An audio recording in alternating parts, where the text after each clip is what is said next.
awal tahun Januari, Februari, Maret 2009 saya inget banget nih, saya masih punya kerjaan. Teman saya banyak yang udah di layoff itu kita beli.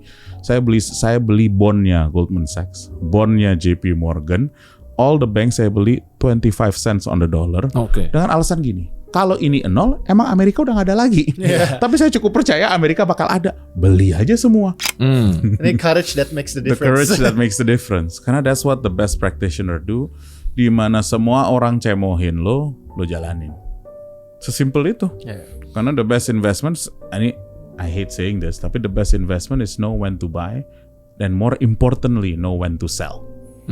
Dia dudukin kita, ambil minum kopi, dia bilang uang saya, uang kamu nanti uang kamu, uang saya bakar, itu urusan aku. Jadi ya buat kamu hanya pendidikan ini yang aku kasih dan warisin. Disitulah gue mulai, saya harus kerja.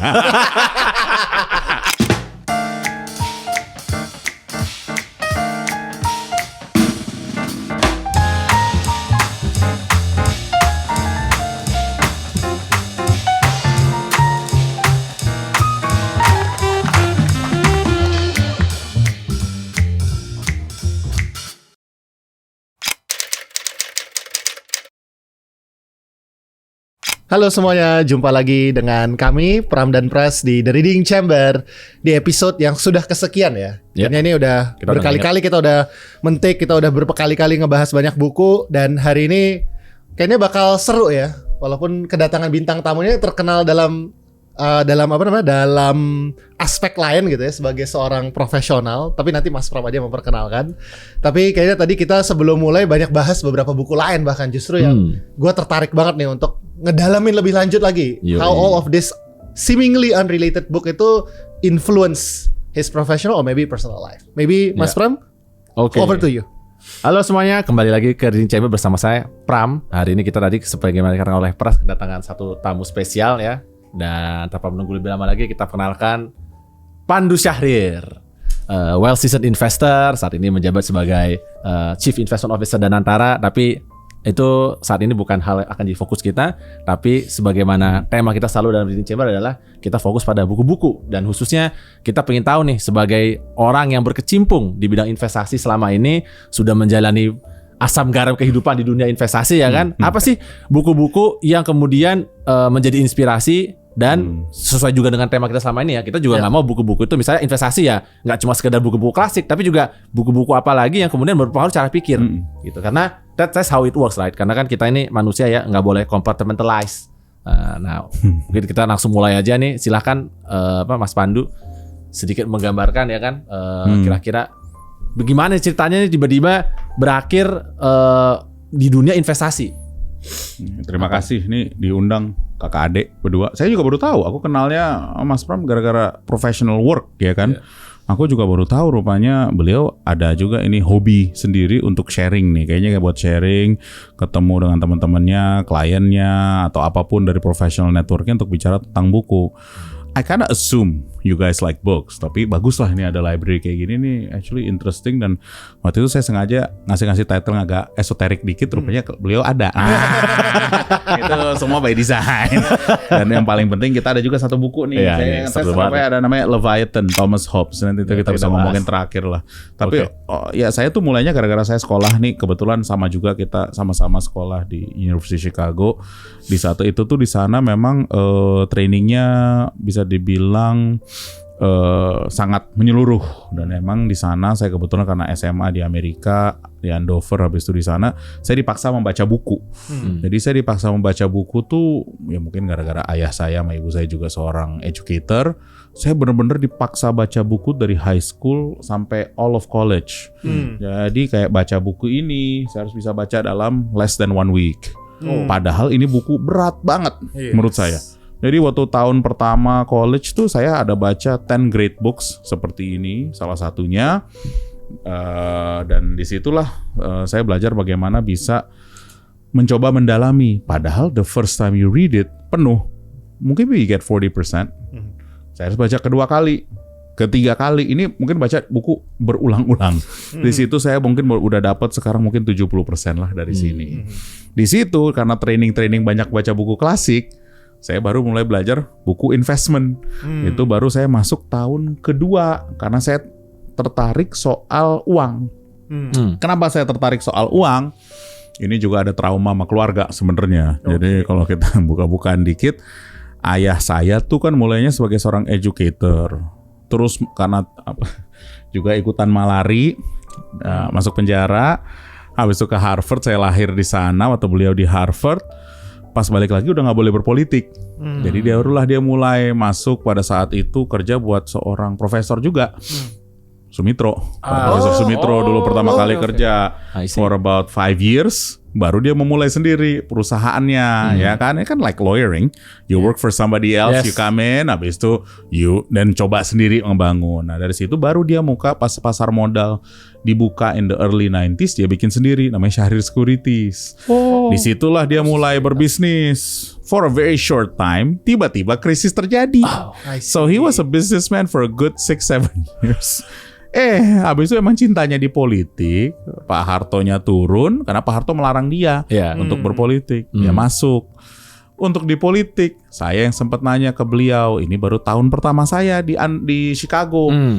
Ayah, ini gimana ya soal warisan? Saya nanya buat saya sama adik saya. Kan ini uang mau dimasukin banyak sekali ke politik karena kata ibu saya pada saat itu. Dia dudukin kita, ambil minum kopi, dia bilang uang saya. Uang kamu, nanti uang kamu. Uang saya bakar, itu urusan aku. Jadi ya buat kamu, hanya pendidikan ini yang aku kasih dan warisin. Disitulah gue mulai, saya harus kerja. You know, his experience quite similar to us, right? Iya, ini sangat sama. Very similar. Aku bilang 98 terjadi, ayah bilang saya ada cukup duit nih, tapi gue udah mau politik. Buat kamu sekolah cukup, tapi sisanya kamu sendiri ya. Jadi gue kerja, mulai terus aku mikir-mikir, orang ada yang ngajarin investment. Coba belajar nih soal securities, investment banking. Makanya aku mulai baca-baca buku ini. Semua lah, ini nih mulai security analysis, aku mulai. Habis itu kalau random downwalks sebenarnya itu buku yang pelan-pelan lah. Ini intelligent investor like semi Bible karena it just makes sense secara fundamental pemikiran. Makanya the first job I take adalah masuk ke investment banking.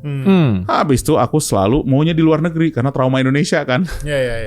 Kinda understand gitu. Kinda understand, right? Habis itu aku sekolah S2 ke Stanford bayar sendiri. Karena udah gak ada kan, emang ayah sama ini udah bilang dari awal, jadi it was good. We had this conversation. Jadi dari situ ya udah aku berkembang baru sampai akhir 2010 balik ke Indonesia dan saya selalu fokus ke dunia investment. And when did I make the most money? Tahun 2008 dan 2009 pada saat krisis. Di situ aku belajar di sini. When semuanya semangat jual, semuanya takut beli. Pada tahun 2008 aku hanya short the market in my business, in my fund. Waktu itu di fund saya ada 15 orang. The only one that made money pada saat itu di fund hanya saya sendiri.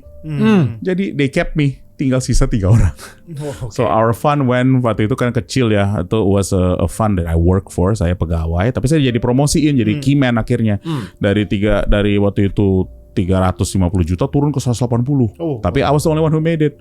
Tahun 2009 awal tahun Januari, Februari, Maret 2009 saya ingat banget nih, saya masih punya kerjaan.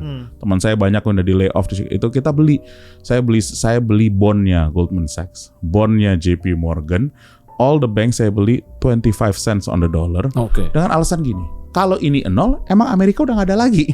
Tapi saya cukup percaya Amerika bakal ada. Beli aja semua. Dari Februari ke Juni 2009 went from 25 cents to 100 cents on the dollar. Saya rotate masuk ke seluruh equity. Pada saat itu SPX, S&P di 666. Rendah. Itu naik lagi. We made 2009 almost 130% dari return hedge fund kita. Disitulah saya banyak belajar. When others are fearful buy ini, dan itu saya ulangin terus dalam hidup saya. Pada saat itu aku dipromosi, and I made, I was very young at the time, had my first money. 2010 om saya datengin bos saya, dia bilang Pandu mau pindah ke Indonesia. Om saya Pak Luhut lah pada saat itu, sama ibu itu bilang, pada saat itu dia mau mulai bisnis. Ya kan, jadi dia bilang, oke. Disuruh pulang. Nah disitulah saya pertama kali juga belajar bisnis di Indonesia. Saya lupa negosiasi sama om saya sendiri. Karena saya lupa nego, saya dibeli juga sama dia 20 sen on a dollar. Disitulah saya belajar. Ya? Oke, ini dagang susah nih, dagang sama om sendiri. Situlah saya mulai bilang, oke, saya harus belajar lagi invest. Tapi every time saya merasa ada keraguan-raguan, biasanya saya suka baca buku. Pram sama Pras buat ngingetin gitu loh. Buka-buka aja ini, oh iya ya kayak gini gitu loh. And really it's just sebagai reminder. Tapi my core saya ini buat biar jelas kenapa saya memilih investor, ada trauma itu. Tapi juga memang ya saya emang diajarin untuk belajar menyukai baca karena dipaksa. Dan akhirnya emang jadi demen beneran. Dan saya selalu balik ke buku. Ya kan, buku-buku aja buat baca, buat ngingetin. Karena kita bisa banyak belajar dari sejarah. Exactly. It's not the first time people are doing this. Anda bisa ngomong AI sekarang, etc. Itu dulu namanya internet. Yeah. Sama aja the evolution of it. Ya orang reaksinya mungkin berbeda-beda. Dan orang mungkin pas sekarang lebih instan lah. Ingin segala-galanya kan. Tapi honestly for investing, I take it slow, take my time. Sometimes looks boring. Tapi saya suka beli when others are very fearful. Gitu loh. Iya, kita market crash ya. Nah mungkin ini pertanyaan ini ya kan ini jadi kebetulan juga nih kita ada dua buku juga di sini ya. Satu ini adalah How to Invest, ini dari David M. Rubenstein, dia interview beberapa orang itu kan ya. Ini pemain semua nih. Tapi ada juga satu lagi kayak kamu dong nih, saya interview orang di Rubenstein. Kemudian ada In Pursuit of the Perfect Portfolio. Aduh. Jadi bedanya apa nih? Jadi kalau yang ini dia buku menganalisis atau berdiskusi dengan beberapa pemain dari berbagai jenis industri investasi, dari private equity, fixed income dan lain sebagainya kan. Sementara kalau yang In Pursuit of Perfect Portfolio ya, ini dia membahas akademisinya. Jadi praktisi versus akademisinya nih. Kayak si David Swensen lah. Ya, one of the very few yang bisa. Byron Scholes, terus Robert Merton. Nah, itu guruku tuh. Ya, waktu di ekonomi di Chicago. Iya. Nih again I'm so happy, I'm so excited today karena jarang-jarang bisa ketemu sama sesama orang Chicago. Iya. Dan senang, apalagi senang orang senang baca ya. Suka baca dan jarang. Nah, hanya kita emang harus bisa make very complicated things very simple. Exactly. Itu yang paling susah. Betul. Yeah. Nah, sekarang dari dua buku ini kan ini jadi pertanyaan kan kayak I mean you talk about your investment decision di tahun 2008 kan. Versus akademisi sama praktisi nih. Do you see the huge difference or sebenarnya kepake nggak nih apa yang diomongin nih? Ini kan kayak dua versi berbeda nih. Jalanan lah ibarat kata sama yang I already calculate everything, make the theory. Walaupun kemudian orang juga suka bertanya, kayaan mana? Itu justru jadi pertanyaan. Teori itu penting. Biar you tahu fundamental kayak dokter. Okay. Yes. You harus tahu nih arahnya kemana, kayak lo. What your profession is, you need to know. But the one that separate the 0.1% or the 0.01%, dan ini ada bedanya memang practitioner. Mereka tetap menerapkan semua hal yang ada secara fundamental. Semua bisa dihitung, tapi lo berani eksekusi apa tidak? Ini courage that makes the difference. The courage that makes the difference. Karena that's what the best practitioner do. Di mana semua orang cemohin lo jalanin. Sesimpel itu. Karena the best investments, I hate saying this, tapi the best investment is know when to buy, and more importantly know when to sell. Kalau perlu jual. Dan pada saat orang jual, bisa juga orang cemohin, ngapain lo jual? Ini bisa naik lagi nih 3 kali lagi, 5 kali lagi. Ini saya udah pengalaman juga tahun lalu, kita jual satu posisi, dibilang ini bisa naik 3 kali, 4 kali suatu posisi di portfolio. Ya saya bilang, ya nggak apa-apa, kasih aja untungnya ke orang lain. Berkah. Tapi buat saya udah nggak make sense secara valuasi. Dan untuk itu aja takes courage. Karena most of the people bilangnya Anda salah. Gitu loh. Karena don't forget. Menurut saya investasi, apalagi mungkin di sini apalagi ya. Di sini mungkin 30% fundamental, 70% psikologis. Kalau saya di Amerika mungkin kebalikan. 70% fundamental, maybe psikologisnya only in the moment of either absolute fear or absolute greed. Bahasanya gitulah. Ada juga satu buku, bukan buku ya, it's a note that they called Fear and Greed. Dulu suka ditulis oleh suatu firm namanya CLSA, very well written. Itu untuk nulis Fear and Greed. Dan saya rasa kalau per hari ini di Indonesia nih udah mulai masuk ke fear di market. Saat ini ya? Saat ini kalau lihat public market ngarahnya mulai ke fear, gitu loh. Ini juga interesting time pada hari ini kita berbicara. I see. Nah, saya stop di situ dulu. Apa? Nih, ada coba I have dulu. something to bukan dari investment dan dari law ya. I'm actually trained as a computer science ya. Dan justru tadi menarik banget Mas Pandu ada sempat ngomongin soal ya tadi ketika menjual, ketika mengambil posisi itu kita kan dicemoohin ya. Tapi we already understand posisi apa yang perlu kita ambil dan resiko apa yang akan terjadi gitu. Nah, pengen tahu banget nih Mas Pandu, how do you actually try to calibrate all of those things? Karena courage itu kan gak cuma sekedar, oh ya gue ngambil posisi aja. It actually takes a calculation, perhitungan, apa yang bisa membuat this courage is valuable gitu, sehingga bisa menghasilkan keuntungan yang kita harapkan. Ini beda-beda nih, karena sekarang posisi saya kebetulan agak berbeda, karena ini ada tanggung jawab juga secara moral, tapi maybe I start from my personal juga. Dari sisi personal, baru ke perusahaan-perusahaan saya yang melakukan investasi, dan sekarang ini berbeda lagi. At the end yang penting adalah Anda mengerti stakeholder Anda siapa. Kalau stakeholdernya saya, beda biasnya. Stakeholdernya negara contohnya, ataupun suatu institusi yang berkait negara, you have to know what your stakeholders want. Di situ saya seperti semacam chef, bikin sesuai dengan maunya, keinginannya. Karena it has to menyangkut risk and reward. Nah, sekarang saya ngomong pribadi aja deh, karena lebih menarik itu. Bukan menarik lah, so you get to know, right, cara saya mikir. For me, I do believe that in the beginning, when you want to make money, you have to have absolute conviction on only few things. Nggak usah banyak-banyak. 2, 1, gitu loh. 1, 2, 3. So you have to be punya courage to make money. Tapi you also need some type of fear to keep money. Gitu loh, ngerti kan maksudnya? Pas saat Anda sudah memiliki sesuatu and you want to grow it, emang harus ada macam diversifikasi. Tapi untuk diversifikasi, Anda harus tahu Anda diversifikasi kemana dan bisa pegang apa. Ini baik ke saya personal dan juga ke bisnis investment saya. Nggak bisa Anda hanya bilang, yaudah saya outsource ke sana, nanti insya Allah. Saya nggak bisa ini. Dalam setiap bisnis saya harus selalu memikirkan case astagfirullah. The worst case. Saya nggak pernah memikirkan case alhamdulillah. Gitu loh.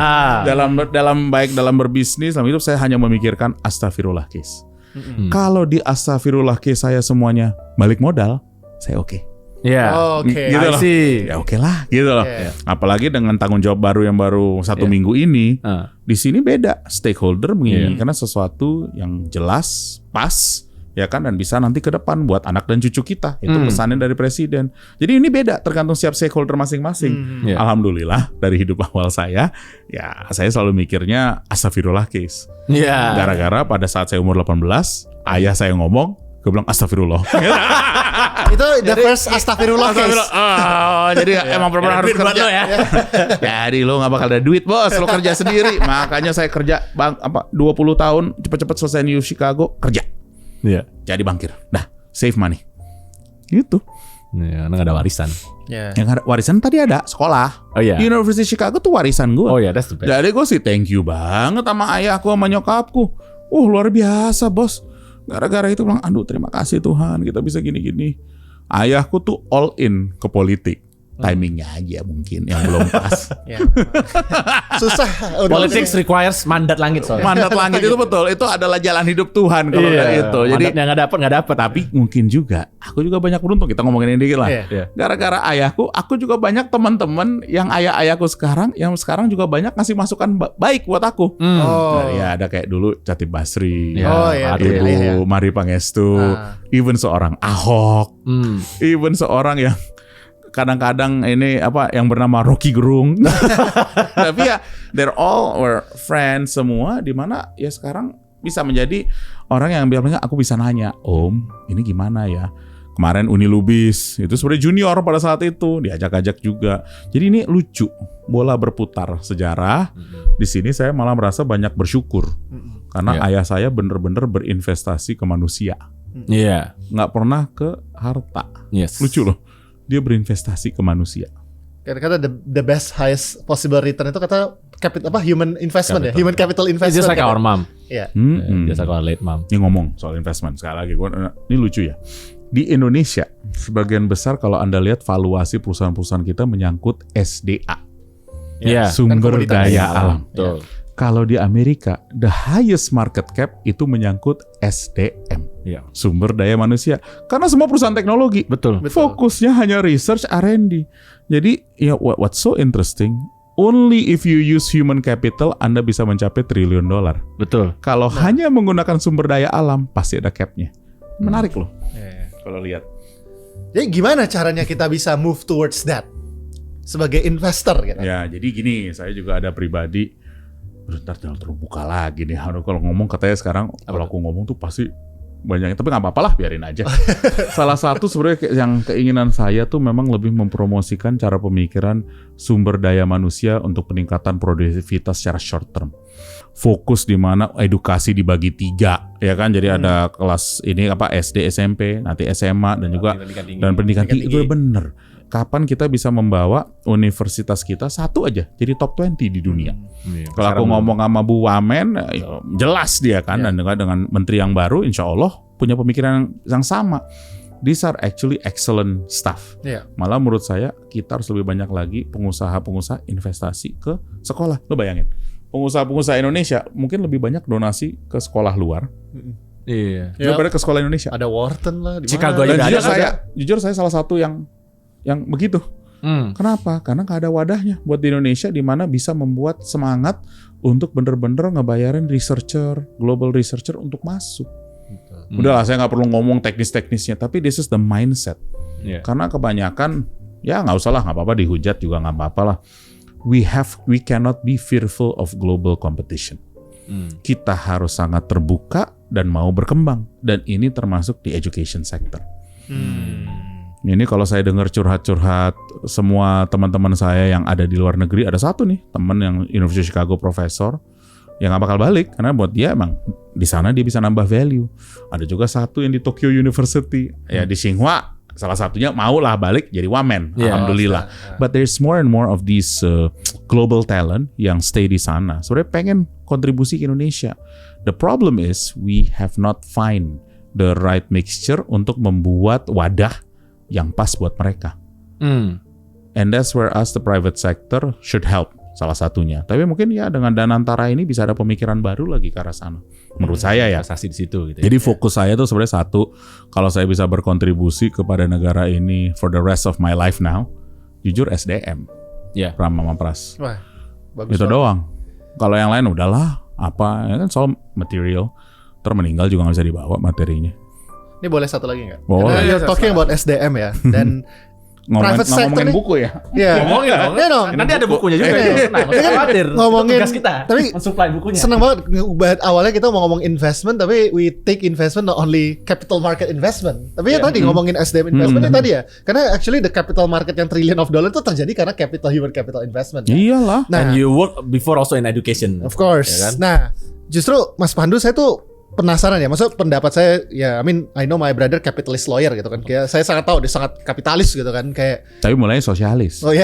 Karena biasanya kalau udah di sekolah di Chicago tuh ada pemikiran-pemikiran yang emang ada kapitalis free market thinkingnya, tapi pasti ada bending-bending sosialis pasti ada dapat Nah, I used to be socialist beneran. Ya, tapi Tapi kemudian krisis mengubah itu semua. Iya, sama kayak gua trauma.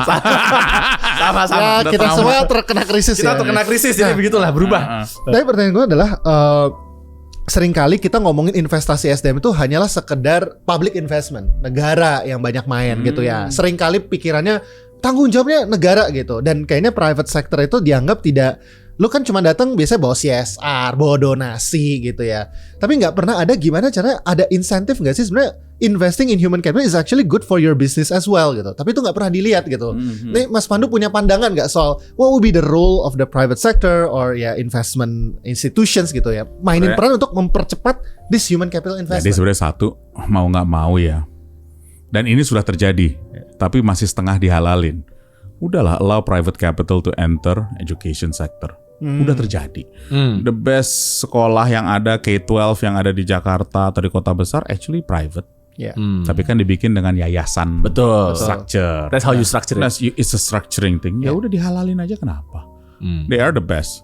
Malah kalau dibilang sama semua yang ada mungkin di dalam the elites atau orang yang sudah menjadi leader di setiap daerah itu pasti mungkin sekolahin anaknya di sana juga. Iya. Ya kan? Nah, ini juga satu yang perlu kita lakukan adalah allow the private sector to grow di sisi education. Karena ada dua hal. Satu, you can attract the best talent untuk teachers. Dan yang kedua, lo bisa meningkatkan derajat guru-guru dari sisi gaji, pendapatan, dan kehormatan. Menurut gue, bos, guru tuh segala-galanya. The best teachers will allow your kids to grow. Iya. Dan gue beruntung dapet itu kebetulan karena ayah dan ibu gue juga seorang teacher. Jadi ya di rumah ya gue ya belajar behavior segala. Ya itu keberuntungan gue. Jadi makanya kalau bisa dibilang lu mau ngapain dalam hidup lo berikutnya ya SDM memang. Dan ini emang mindset. Kalau buat gue di private sector, di perusahaan-perusahaan kita, emang investasinya education doang. Kalau kayak kita mungkin sekecil misalnya kita kasih free loan, bahasanya free loan tapi lo bayar balik kepada orang-orang yang masuk ke Stanford. Kita udah ada berapa nih? Atau University Chicago. Kalau masuk kalau nggak ada LPDP kita yang bayarin deh. Tapi gue pengen lo kasih loan, bayar balik. Tapi uangnya buat yang berikutnya. So I said it's a Prams loan to Pras, Prams Foundation to Pras contohnya. Nanti Pras ke yang berikutnya. So nggak ada bunga, tapi kita putar balik uang itu. Kita gedein itu program. Sekarang juga dengan Georgetown, istri saya bikin salah satu di sini di Indonesia, di Jakarta, terbangun. Itu juga untuk ngasih kesempatan bigger access buat orang-orang Indonesia bisa sekolah. Dan bisa sekolah ke sana. Kan itu kan pertukaran. Ya, itu buat saya sih yang saya sekarang ada sekolah Stanford, Chicago, istri saya Georgetown, Cornell, habis itu dengan Tsinghua, saya tuh mau mendalemin hubungan itu. Ya, for my own private sector lah. Saya nggak usah ngomongin soal dan antaranya atau yang lain. For just my own, itu yang mau saya dalemin. Ini for the rest of my life lah. When my wife, saya fokusin aja ke sekolah, education, ngasih orang kesempatan lah. And it's actually kesempatan, not money. Fortunately. Jadi ini gimana kita bisa kasih kesempatan buat adik-adik kita ke depan. Gitu loh. Ini udah struktural. Kalau saya udah bikin struktural. Dulu gue setiap tahun pergi ke Amerika, pergi ke 3-4 kota besar untuk recruiting dan jualan Indonesia. I see. Iyalah, aku ke Chicago ngomong, ngasih speech, tapi gue coba ngerekrut diaspora Indonesia ataupun orang bule yang suka Indonesia. Dua-duanya. Buat datang ke Indonesia juga. Mau datang aja kerja di sini. Karena Chicago Law School is probably now the leader in AI law. Jadi gimana menghadapi AI dan juga soal AI ini it's not the intellectual property of AI, tapi ini the potential problem that will come the AI. Semua nih di belakang-belakangnya it's actually very theoretical. Tapi the leader di Amerika sekarang adalah University of Chicago, tempat you sekolah dulu. And I'm not surprised karena tadi mereka memang apa ya? Karena kan mereka selalu bilang the currency that the only thing that matters here are ideas. The ethics of AI in law. Itu tuh yang lagi sekarang jadi kelas sendiri di UC Law School. Jadi ada kelas ethics di Chicago. Tapi nggak ada kelas etika yang etika ya. Ada because I don't think Chicago people believe in that. Tapi they discuss and debate on the ethics of law of AI. Nah, itu loh. Apakah perlu ada atau enggak? Ya kayak gitu-gitulah. Tadi semua kampusnya Amerika sama satu Cina. Saya sedih kampus saya nggak disebut ya, padahal termasuk bagus juga. National University of Singapore. Iya, betul. Padahal dekat ya. Padahal dekat sekali. Nggak ada di Indonesia ya? Nggak ada di Indonesia sekolahnya? No, you went to UI. FAUI kan? Ya, tapi aku S1 yang di. Dia S1 di luar. Siap. Nah, tadi mungkin udah bingung ya, makanya jadi kelantur ke kiri kanan. Apa? Because the problem of reading chamber ini kan bukan membahas tapi kita mencari suatu narasi ya, yang bisa saling menghubungkan. Nah, sebenarnya tadi satu Mas Pandu bilang soal memilihlah bisnis yang gimana cara investasi itu ya astagfirullah dulu bukan alhamdulillah. Sebenarnya ada itu dibahas ya. Yang detail risk management ya. Jadi ini saya mau bahas juga. Kenapa tail risk management ini penting? Jadi salah satu mungkin yang juga ada dibahas di buku-buku yang ini juga ya kan. Orang itu berinvestasi sebelum bisa kenapa ada istilahnya harus diversifikasi? Karena jangan sampai kita kejebak satu event yang low probability tapi impact-nya besar, high. Nasim tadi bilang ruin probability. Financial ruin probability. Atau kalau sekarang Donald Rumsfeld unknown. Ya kan. Jadi jangan sampai tadi. Kenapa kalau misalnya kita taruh satu tempat itu akan sangat berbahaya? Karena kalau you nggak manage itu dengan benar, lu taruh semua duit di situ, sekali hilang, it's gone. Ya betul. Nah itu satu hal yang mungkin Nah ini mungkin ini kan menjawab juga ya. Sebenarnya jadi kebawa kepikiran di apa namanya? Kenapa jadi kita bicara filosofi investasi ini penting ya?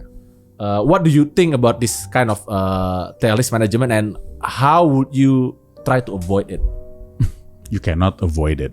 Dengan cara maksudnya Pertanyaannya adalah is actually calculating probabilitas. Semuanya sekecil apapun probabilitas itu pasti ada.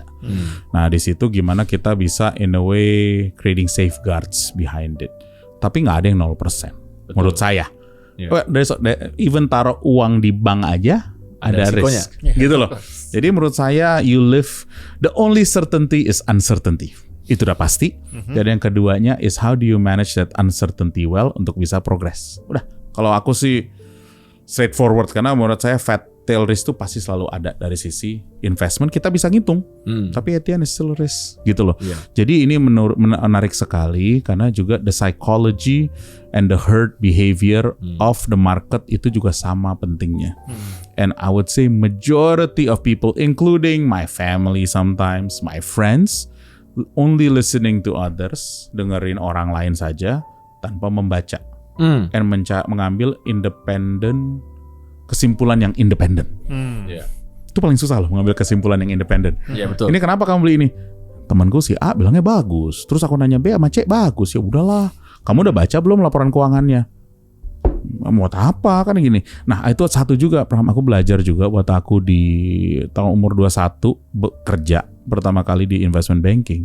Saya disuruh untuk setiap ini saya harus baca 10K dan 10Q di Amerika annual report. Yeah. Kamu nggak usah ngapa-ngapain bikin model gini, baca end to end. Belajar dulu nih bisnisnya apa, ini bagaimana, tulis. Dan 10K itu besar, Bang. Bisa 300-400 halaman. Saya harus baca end to end. Habis itu 10Q saya baca. Baru berani ngomong sama analis. Jangan ngomong sama investment bank analis yang lain sebelum kamu baca dulu. You take your independent judge. Bos saya ngajarin tuh. Kalau enggak, ya lu apa? What's your value? Lu hanya ngarang aja dari orang, lu ngambil habis itu udah. Kalau boleh dibilang itu salah satu diajari sama Benjamin Graham di security analysis. Betul, baca sendiri. Lu baca dulu, tulis. Jadi itu istri saya tuh sempat komplain si Ratna waktu kita tinggal di apartemen kecil di New York. Kita kerja, saya kerja, dia kerja. We live in a 50-meter apartment. Tapi bagus, setengah nih ruangan kayak gini, tapi isinya hanya print out 10 case. Semuanya 10 case disuruh baca, tapi emang hobi gue hanya bacain itu. Tugas gue hanya baca. Dan itu gue nggak, mungkin beda dengan Pandu yang sekarang harus ngomong gini. Ini kan buat saya juga suatu tugas lah bahasa saya untuk sharing. Dulu tuh tugas gue hanya baca doang. Baca, nulis, ambil kesimpulan. Udah, baru bikin spreadsheet yang terakhir. Baca dulu. Jadi aku tuh udah terlatih baca 10K, 10Q. I can read it very fast. Aku udah tahu nyarinya nyembunyiinnya di mana. That's the real analyst work. Saya tuh selama 10 tahun karir saya tuh analis. Analyst work. Dan saya belajar fixed income. Saya belajar juga public equity. Saya belajar juga private equity. Saya belajar juga private credit. Saya di-expose di Amerika 4-4-nya.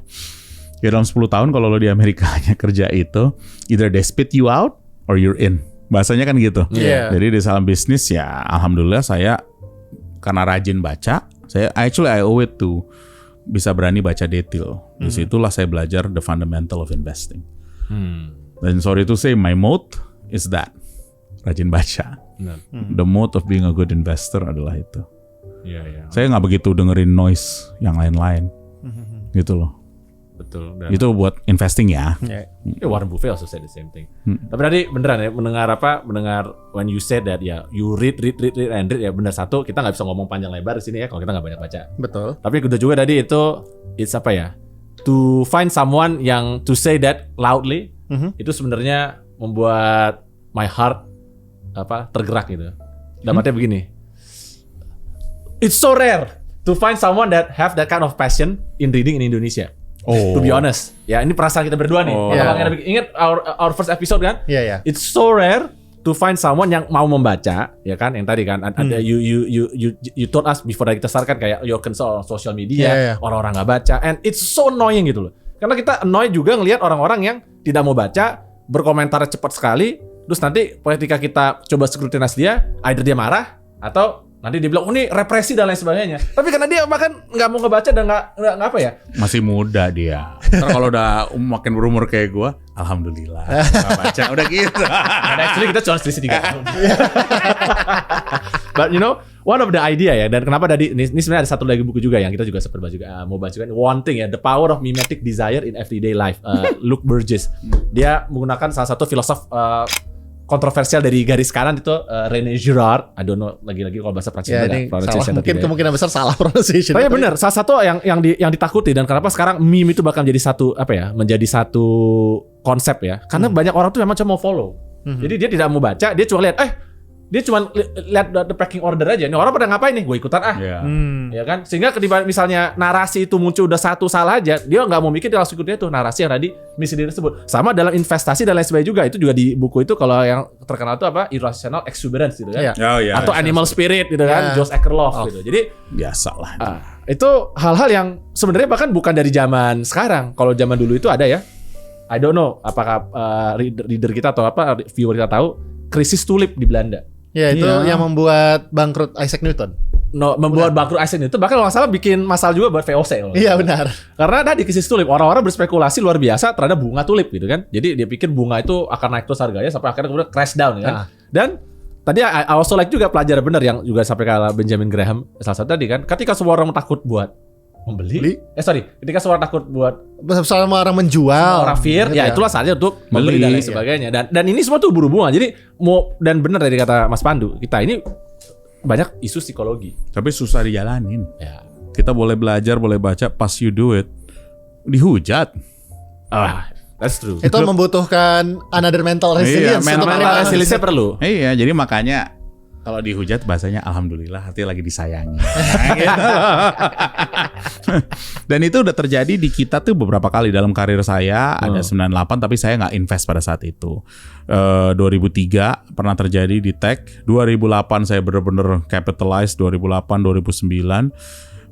Habis itu yang terjadi benar-benar 2020, 2021 best time to invest. Gara-gara COVID. Aduh, alhamdulillah banget itu. Zaman-zaman itu sih merem beli. Kayaknya nggak banyak juga, tapi kan kita nggak mungkin cerita ke orang. Kalau pas beli, ya beli aja. Ya ngapain? Padahal kan orang ngapain? Kan dia akan follow lagi. Banyak kan orang follow. Ceritalah 6 bulan kemudian. Nggak gitu loh. Karena when you are doing this, both membeli dan menjual, you're very much alone. Sendiri. Perasaan lo tuh lonely. Waktu lo pas beli, pas maximum fear, lo tuh merasa sendiri. Pas lo jual, lo juga merasa sendiri. Beneran. That psychologically itu perasaan saya. Tapi saya juga dalam hati tuh ngelawan juga insting saya untuk tidak melakukan itu. Dimana saya selalu ada in a way cross check bilang, when you feel very lonely lo lakukan ini, most likely this is the right way, right one. Tapi lo nggak ada teman. Tidak ada teman satupun. Pada saat lo melakukan itu your psychology lo, inside psychology yang sedang terjadi. Gejolak karena banyak kan orang mikir di sini itu psikologinya pas beli dan jual. Tapi Mas Pandu pernah nggak ada kejadian di mana ternyata we are the wrong one, the public yang benar? How you deal with that? I think that's a very good question. That's a very good question. Nanti dulu. Lagi mikir. Benar, lagi mikir aku. Harus mikir. Itu harus mikir. Jadi gini. Pernah ada 2009, tapi kita beli 8 sekuritas. Satunya aja yang nggak jalan, tapi saya juga nggak begitu pakai feeling. Jadi saya merasa ya oke, fine, maybe market price that right. Ya sudahlah, saya salah. Apa yang salah dari sisi positioning saya? Alhamdulillah, itu small part of the position. Waktu itu kita belinya tuh ada 8-9 sekuritas kita beli. Ya satunya aja, kalau nggak salah AIA, nggak berhasil sebagus yang lain. Tapi I said I bought America, all worked, kecuali mungkin itu Wells Fargo, 30 cents on a dollar. Wells Fargo nggak jalan, ya nggak ada California, pasti jalan. Udah gitu loh. Pada saat 2008 itu maximum fear menurut saya. Dari November 2008 sampai Maret 2008, it felt like 2009 sorry, it felt like hell. Gue bisa jalan di New York itu kosong, melompong. Orang hanya mikir besok kita makan apa. Maximum fear. Nggak ada bid, nggak ada es. Lo bisa hargain harga berapa aja dikasih. Luar biasa itu. Januari, Februari itu kalau gue look back, best time to buy. Dan thank God semua fund kita hanya masukin ke beli bond 30 sen, 20 sen on the dollar. Kita bilang ya kalau Wells Fargo nggak jalan ya sudah. Kalau Goldman Sachs nggak jalan ya sudah. JP Morgan nggak ada ya udah. Yuk ada Amerika. Gitu loh, nggak simpel. Hilang barang aja udah ya. Hilang aja. Skenario astagfirullah kalau ini hilang bareng ya kita hilang bersama. Kita hilang bersama. Jadi ya apa risknya? What's the better option? Bener bro. bener. Dalam waktu 6 bulan balik semua kepar. You make 3x bro in a bond bro. Di mana di bawahnya gue ada equity, gue tuh di atas. I didn't buy the equity, I bought the bond. Wow. Bondnya ke 100, beli equity-nya. Barang yang sama, yuk naik lah. Pada saat sekarang lu bilang, wah itu great trade. Pada saat itu, lo gila lo. Itu adalah posisi yang di front upon. Front upon. Lo Tapi gila. bener-bener. Ya pada saat itu pasti dia akan dibilang gila. Ngapain lu beli sesuatu Ngapain yang udah lo- mau mati gitu ya. Iyalah, udah mau mati nih Ini perusahaan-perusahaan. benar. Ya, kalau berhasil you lauded as a hero kan. Tapi Iya. kalau ini pasti semua emang bego lu ketawain. Nah. Tapi benar. Tapi kita tulis suratnya gitu. We bought this, if this gone, no more America. Which is a good Which is a good Iya. philosophy. Mungkin yang akhirnya membuat keputusan kan mungkin juga kayak bener juga ya. Iya bener. We go down together. We Tapi go down. you know that's quite similar with me. I have clients yang BUMN gede dan waktu itu orang nanya, "Kenapa nih kita banyak klien BUMN gede?" And I said this to my other partners and to my associates. Look, kalau sampai BUMN gede ini bangkrut, Indonesia juga hilang. So Ya, it's betul, fine. betul. So we pick the right client. Karena itu kalau betul. sampai mereka ini hilang, kita juga Indonesia juga hilang. So don't bother gitu. Karena bener sama pemikirannya. Betul itu mirip-mirip kayak Indonesia kan emang beda caranya dengan Amerika. Iya. The role of government, central government is still very strong. Exactly. Kalau Amerika beda, the private sector is very strong. Hmm. Apa BUMN yang paling gede apa sih di Amerika? Nggak banyak. Nggak ada BUMN di Amerika. Emang There ada. cannot be. Fannie Mae sama Freddie Mac itu bukan Udah nggak lagi, Udah nggak sekarang ada. udah. Not even like. Yang paling gede mungkin Social Security. Is it BUMN or is it a public service? Mungkin itu bisa jadi sovereign fundnya mereka, Amerika. Ah. Well, Most Donald likely. Trump actually now is Lagi udah ngomong. lagi ngomong ribut banget kan. We will make the best, the greatest sovereign wealth fund. Tapi most likely itu Social Security. Iya ya. Feeling saya. Tapi katanya dia DFC yang dia mau ini. It's okay. DFC is very small. Mungkin itu itu canggih. dia mau Tapi gedein. kita lihat lah apa yang dia lakukan. Kita fokus diri kita dulu lah. Iya. Heeh. Nah, Melanceng dan antara nanti Amerika juga melanceng. ya makanya kemarin pas itu makanya orang bilang wah ini Trump terinspirasi. Iya. Gak begitu dia gue mau ikutan juga kan katanya, Trump gitu kan. Nah, tadi ya bicara dari resiko itu sebenarnya ini terkait juga dengan personally I'm sebagai lawyer ya kan praktisi di BUMN juga dan kemarin kan undang-undang BUMN baru berubah kan. Iya. Nah, dan salah satu hal yang ini adalah a dream of a lifetime and I know people probably will hate me for this.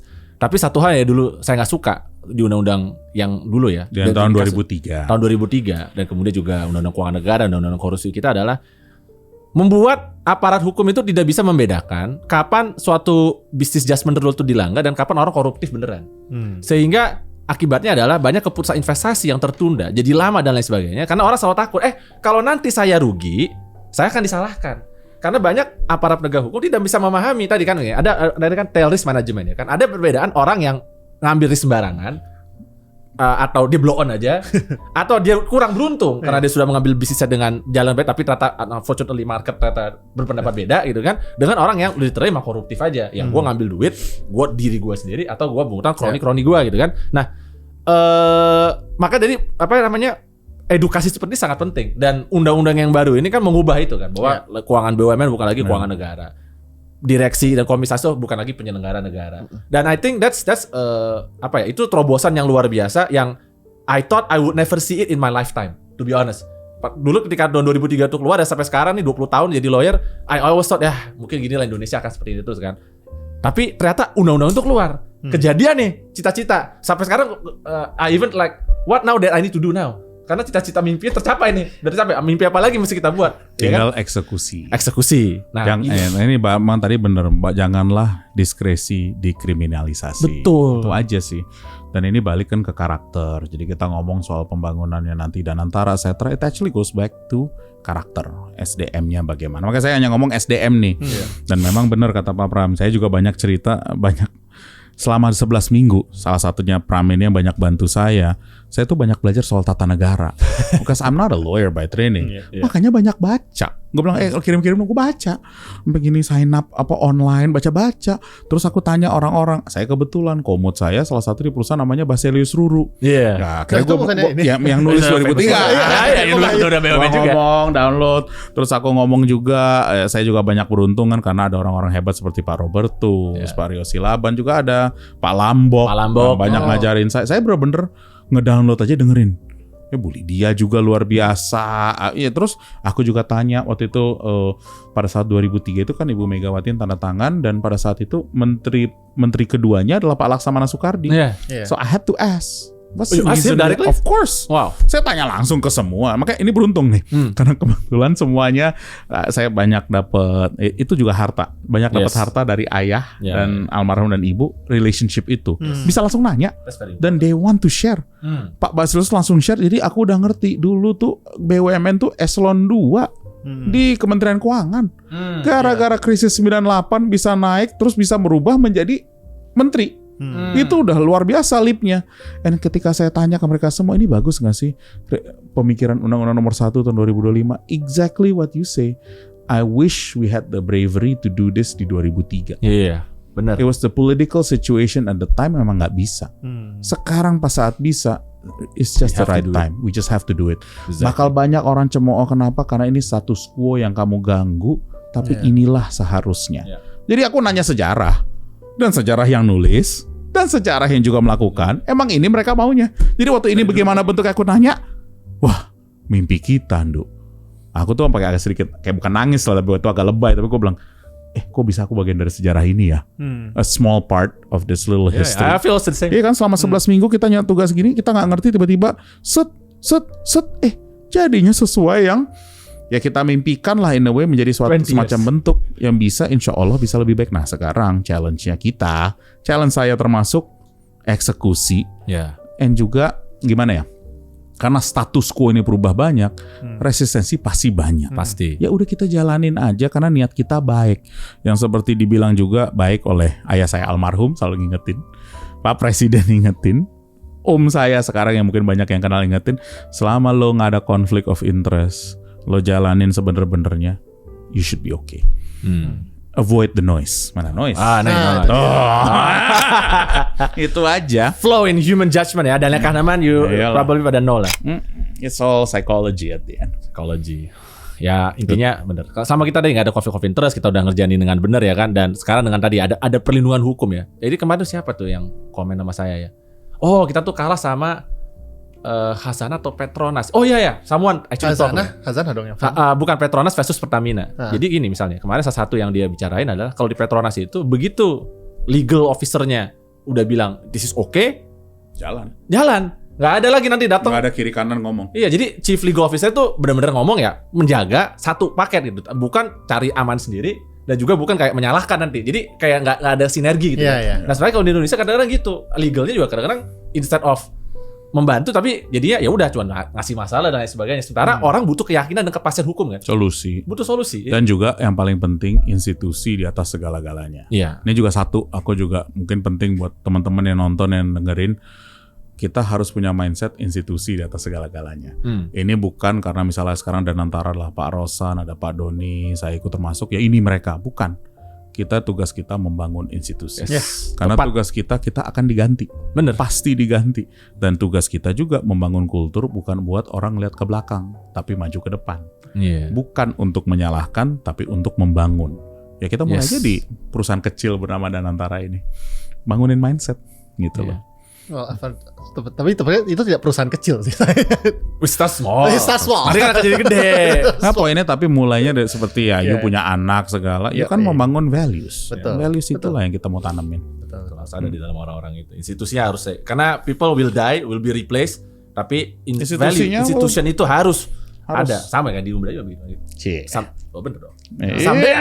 Someday you will. I will sooner or later. Gitu. Takut saya mendengarnya. Nah, Tadi kita udah bahas nih buku-buku di semua. Nah, tadi mungkin ada satu nih yang Mas Pandu berjanji. Oh, sorry, sebentar, ada satu lagi, due diligence. Ini kita juga mesti bahas dikit nih, due diligence ya.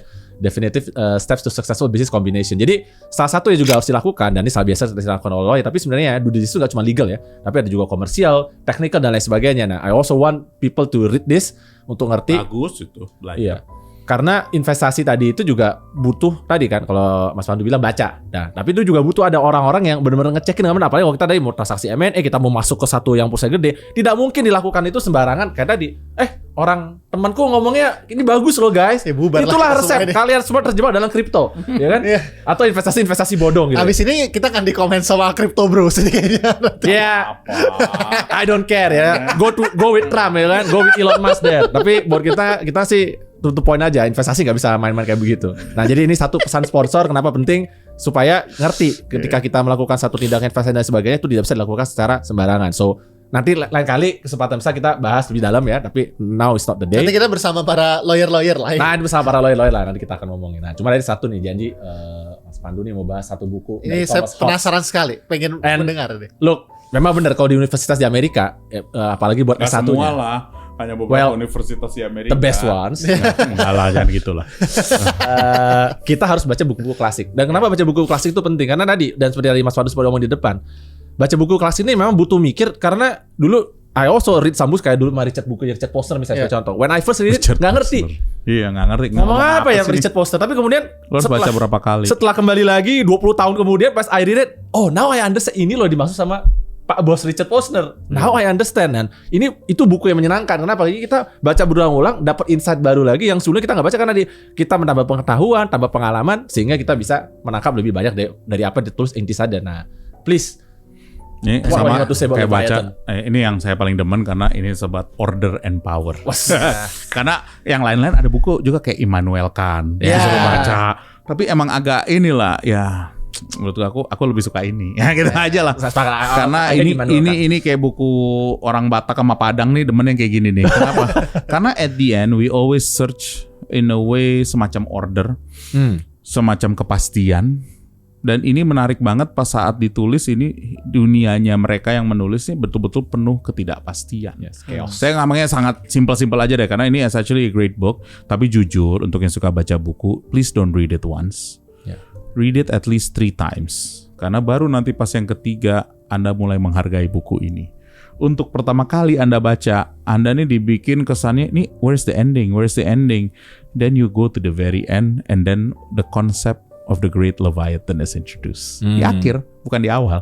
Jadi ini semua mengenai masalah, pembicaraan, kasus, tentang what is the need for liberty, what is just and unjust. Itu menarik loh ngomongin itu. Itu zaman-zamannya waktu aku masih tahun pertama sekolah, aku bilang sampai gitu loh, mikir gitu kan, ngomongin. Tapi ini juga bagus buat PDKT sih, juga salah satu. Kalau di Chicago, kalau jelaskan apa gimana cara Leviathan? Gimana cara Leviathan bisa menjadi tool PDKT? Karena waktu how you get your wife? Enggak, bukan. Karena tahun pertama mau deketin orang gitu kan di Chicago tuh kebanyakan orang emang suka mikir, pintar, nerd lah. Jadi kita selalu kalau abis sekolah nih baca, ajarin dong, nggak ngerti ini buku maksudnya apa, just and unjust itu apa sih, civil society itu apa sih? Please, I don't understand. Gitu. Aku sih jualan juga. It works for me. Seriously, yeah, it works. Maybe it works in Chicago. Boleh nggak kita baca bareng? Gitu, ambil baca bareng. Ngebir yuk kan emang di Chicago tuh ngebir doang banyak kan karena dingin kan. Ya pas dingin ya ngebir deket, terus besok yuk ngopi pagi gitu bacain. Ya PDKT-nya salah satunya pakai buku The Leviathan. I think that's one of the heaviest way. And at the end it's actually about order dan certainty. Pas lo endingnya bilang gini, aku boleh nggak ngasih kamu certainty? Masuk tuh barang. This is the first time love advice menggunakan Leviathan. I think that's a whole new level of. It's a whole new level. I love it. Karena pada saat itu nggak ada ChatGPT, internet aja kita masih pakai telnet. Ini emang harus baca beneran sendiri. HP aja nggak ada. Tahun 1998 mana? Semua kita chat pakai telnet. Nggak ada internet. Jadi ini harus baca sendiri. Telnetnya AOL yang tut gitu loh. Jadi kan nggak mungkin ya harus baca. Makanya PDKT-nya ya bir sama kopi itu aja. Dan Leviathan. A copy of Leviathan. And like I'm learning English. Oke, mungkin aside sebagai Terlalu tool banyak untuk openingnya PDKT, ini. Nih, Ya, nggak apa-apa sih. aside from the tools sebagai PDKT, what would be the most important point that you want to draw from Leviathan? Yang mungkin relevant to your personal and professional Kalau work. ini adalah everyone's dream is to find the great Leviathan, the benevolent ruler. Keinginan kita semua.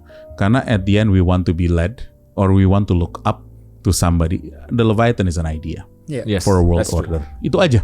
Dan buat itu kita baru sadar, ya maybe there's only a couple of people di sana. We put some hope to them. Tapi juga at the end the best is just an idea. Gimana kita bisa eksekusi ya tergantung orang masing-masing. It's a great book because of that. It's actually a very romantic book. Kalau lo mikir ya, kalau lo emang suka order, suka power, atau lo baca ini, it's a very romantic book about power. I see. Ya mungkin sedikit ini bukan romantis itu tapi buku romantik yang Ya, tapi Ya main buat passionate. gua ngeliatnya gitu, Yeah, it's a romantic it's a passionate, ideal. ya, It's an passionate ideal. idea. Yeah. ya. Ya, gitu loh. Tapi I never had this perceptions about Leviathan as a romantic. Nggak pernah, karena orang terlalu, people take life too seriously. Hmm. You should just take your Tell work me more. seriously. Tell me more. But sometimes you just have to chill, man. Nah, dari situlah, alhamdulillah aku masuk Stanford. Dari situlah I learned the art of chill. That's also an art. The art of chill is important.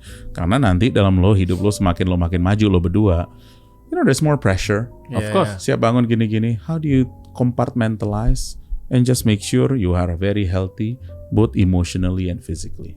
Karena at the end itu yang paling penting. Karena at the end everything else is just noise. Itu susah. Paling susah itu. Makanya baca buku ini enak lagi, bro. Okay. We're going to recommend the Leviathan to our reader. You should. yeah, you should. Yeah, I it mean, is. definitely, it's a read classic. this book, man. Maybe also read this book. Just these two. Itu. Kalau yang lain-lain, buku enak, baca sehari. Ya, benar. Baca sehari cepet gitu kan. Investor ya. Ini kan selalu jadi Bible-nya. Bible itu investor. penting kenapa? Karena dibaca ulang. Kayak Bible kan orang baca ulang, buka chapter lagi, gitu loh. Memperkuat iman. Memperkuat iman. Memperkuat iman. Tapi herannya ngomongin power tadi biasanya orang pakai ngomongnya The Prince gitu ya. Niccolo Machiavelli, tapi enggak sebenarnya lah. itu terlalu handbook ya. Terlalu Itu handbook. handbook. Terlalu handbook. Ini Itu malah aku ide. nggak Ini nggak ide. begitu demen, itu langsung udahlah, ya kan. Kalau ini jelas Ya, gitu. itu kan praktikal. Terlalu praktikal. Sama kalau bilang baca Sun Tzu. Ya, itu terlalu praktikal. Sama juga agak pragmatis, tapi emang tetap romantis ya. Ada semacam romanticism di belakang itu. Oke. Thank you. Apparently udah 55 minutes. Ada tanya lagi mungkin buat ini penutup. Mungkin advice dari Mas Pandu ya. Karena kalau saya ngelihat ya, yang saya tadi tangkap gitu ya Mas Pandu, sebenarnya it's not about investing gitu ya. It's not about reading that actually influence you to do the best. Yeah, yeah, in life, in Pikir job, dah. and everything Pikir gitu ya. Apa yang mungkin advice buat Mas Pandu kepada fellow readers sama orang ya, terutama di channel kami ini banyak banget orang yang, wah kami terima kasih, kami jadi mulai membaca nih. And then how you can incorporate this reading culture into life dan membuat life-nya jadi lebih fulfilling. Yes. Oh, kalau buat fulfilling ini, tapi emang ini proses, Bos. Karena aku dari umur 16 tahun, 15-6 tahun jadi di force reading. Bukan reading, tapi really force reading. Yeah. Dan jujur saya beruntung masuk ke sekolah-sekolah itu. Jadi not everybody is as lucky as me. Yeah. That I understand. Yang paling penting adalah force yourself to read the book yang menurut saya very good. Nggak apa-apa. This is 1, very good. This is 2, excellent. And this is 3. 3 ini dulu deh. 3 buku ini dibaca, diulang-ulang. Dari situ baru yang lain-lain. Dan ini 1 tahun hanya baca 3 buku ini aja sudah cukup. Dan dari situ belajar gimana untuk bisa mempraktis. Baru ini buku praktis. Ini ada buku-buku praktis nih. Random Down Walk Street, apa Yeah. random, yang all that as practice books, right? Nah dari situ ini sama kayak hidup. Your moat will happen from reading books. Saya belajar baca 10K kalau di Indonesia, baca annual report perusahaan-perusahaan, which is also getting better. Iya. Pernah nggak Anda baca dari ujung ke ujung baca annual report? Saya udah pernah. Bukan hanya buat Toba, buat yang lain-lain lah. Dan itu penting, itu menjadi latihan. I know if you know suatu perusahaan itu dari sisi how detailed can you be. Dari sisi membaca laporan keuangan, mengetahui perusahaan. You don't need to meet the management, just read the results. Dari situ Anda bisa tahu sendiri. Karena once you meet management, then you introduce bias. And that's okay. Bias will always happen. You need to know the bias. Yeah. Yang penting fundamentalnya dulu. Jadi saya bilang rajin baca. Ya, at the end it's the hardest thing to do. Kayak olahraga. Ya baca. Make it a habit. Sejam sehari lah. Yeah. Ya kan? Kan TikTok juga baca sejam sehari. Ya baca lah Kayak sejam sebagian sehari. orang Ya, TikTok makanya. semua mainnya. Makin, Ya, makin emosi dia. Mas Pram ini mau anti sekali soal itu. Ya, anti banget gue sama hal yang bikin otak manusia tuh. Brand Kalau up dia tuh. gitu, kalau aku beda mas. Aku perlu untuk semua. Main lihat aja the degradation. Aku perlu You're not buka. stressed with the degradation? No, I don't. Kalau you stress, tahu nggak? Karena menurut dia ada semacam ini. Kalau aku perlu ngelihat, ya just nggak usah pakai feeling. TikTok, apa sosmed, X segala, terus lo bandingin dengan baca-bacaan lo. Oh, oke. Sometimes you feel lucky. Oh, I feel lucky, but I don't have to be reminded by them. Nah, tapi itu dia. Iya. Kalau aku have to know. Oh, no, that's Itu true. gua. Kalau gua No, have to that's know. true, that's true. Itu bedanya itu aja. Kita Frank. perlu mendengar suara netizen budiman. Iya, perlu. Iya. Kayaknya Mas Pram mungkin sedikit get chilling wisdomnya dari Mas Pandu sebenarnya. Oh, Kalau saya rasa ya. ya dia kecil banget ya. Dia kecil banget. Nah, karena tadi benar udah pergi ke Stanford. Udah pergi Stanford. Kalau kita Chicago gak ada kan? kelamaan di Chicago, terlalu hardcore. terlalu intens, terlalu Ya, hardcore. bilangnya apa namanya? Where fun comes to die. Ya, fun comes to die. Kalau sama orang yang apa udah pergi ke Stanford ke Kayak gini nih. West Coast. Iya. I can sense the Bay Area combined dengan the intensity of Chicago. Bisa, Mas itu Pandu. keluar kadang-kadang kalau dibutuhkan. Nah.